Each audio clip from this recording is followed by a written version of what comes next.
Ямалем не получилось. Как же к нему мяч отлетел. Вот, задача. Бросили его 1 на 1. Вернулся, покрутился. Попроще. 4 goals, 0 reply, and a statement so loud it echoed across the entire World Cup. Spain versus Saudi Arabia, Atlanta Stadium, June 21st, 2026. And if you thought La Roja were done after that humiliating opening draw against Cape Verde, oh, you had no idea what was coming. Let's set the scene. Spain came into this game under serious pressure. Their opener against Cape Verde, a tournament debutante, a nation playing their very first World Cup, ended in a shocking goalless draw.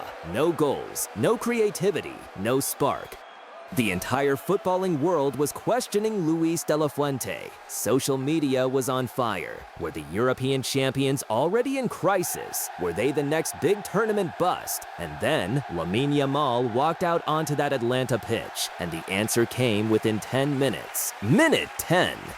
Oyarzabal slides a perfectly weighted ball across the face of goal, and there's Yamal, 17 years old, sliding in at the back post, bundling it home. His first ever World Cup goal at 17 on his first World Cup start. Let that sink in. The youngest player to score a World Cup goal for Spain in this tournament, the kid who was born the same year Ronaldinho won his Ballon d'Or, just put Spain ahead, and the Saudi defense had absolutely no answer. The noise inside that stadium, unreal. But we were only getting started. Minute 21. Remember Mikel Oyarzabal, the same man who had 0 touches in the first 30 minutes of the Cape Verde game. Yes, 0. It's officially on record. The man who absorbed every criticism, every headline, every angry tweet. He steps up. He finds the net. 1-0 becomes 2-0. 11 minutes later, minute 24, Oyarzabal again.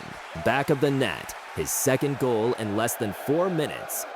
In the opening 25 minutes of a World Cup match, Oyarzabal now has 2 goals and an assist, and according to the official stats, only the second player in World Cup history since 1966 to score or assist 3 times in the first 25 minutes of a single match. The other one? Laszlo Fazekas for Hungary in 1982.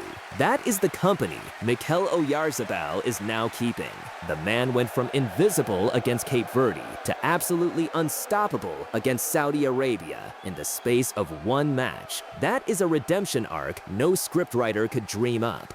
Saudi Arabia's goalkeeper Mohammed Al Owais was making save after save, but it wasn't enough. Spain had 22 shots in this match, 22.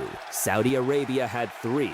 The possession numbers were brutal, 63% Spain, 9% Saudi Arabia, the rest in contest. This wasn't a football match. This was an exhibition, a masterclass, a demolition with a smile. De La Fuente saw enough. At halftime, with the job essentially done, he pulled both Yamal and Oyarzabal off, protected them. Spain were leading 3-0 at the break, and the manager was already thinking about Uruguay, about the knockout stages, about the bigger picture. But the 4th goal had a cruel twist, minute 49. Hassan Al-Tambakti, Saudi Arabia's own defender, bundles the ball into his own net, an own goal. Following yet another Al Owais save, the rebound fell perfectly into disaster. Al-Tambakti, trying to clear, could only watch it roll over the line, 4-0. The Saudi players stood there with expressions that told the whole story. This wasn't their night, and everyone knew it. Spain hit the post. Ferran Torres had a late goal ruled out for offside. It could have been 5, it could have been 6. And here's the context that makes this even more dramatic. This is the same Spain team that just 24 hours ago was being written off. The reigning European champions, the team built on the philosophy of Tiki-Taka 2.0, the team with arguably the most exciting teenager in world football. They were being called a disappointment after 1 game, 1 match. That's all it took to flip the entire narrative.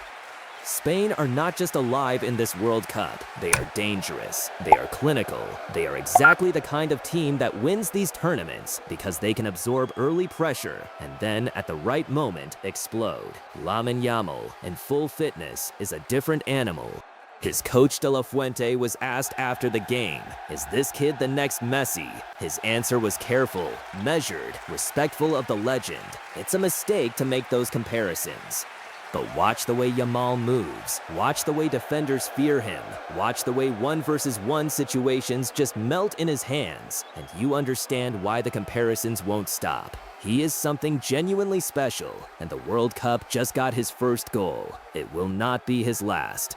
Saudi Arabia now face an almost impossible task. They need results, they need wins, they need a miracle. Their coach Georgios Donis said it plainly. When you concede 3 goals that quickly, you feel insecure. The confidence drains. The team feels it. And against a Spain side firing on all cylinders, insecurity is fatal. Spain? They move on to face Uruguay on June 26th, their toughest test in the group. But after this? After a 3-goal blitz in the first half hour, after Yamal and Oyarzabal tearing apart a Saudi defense that simply had no answer, Spain don't just look confident, they look like contenders, real, genuine, dangerous contenders. 4-0, zero doubt, La Roja are back. And the World Cup just got a lot more interesting.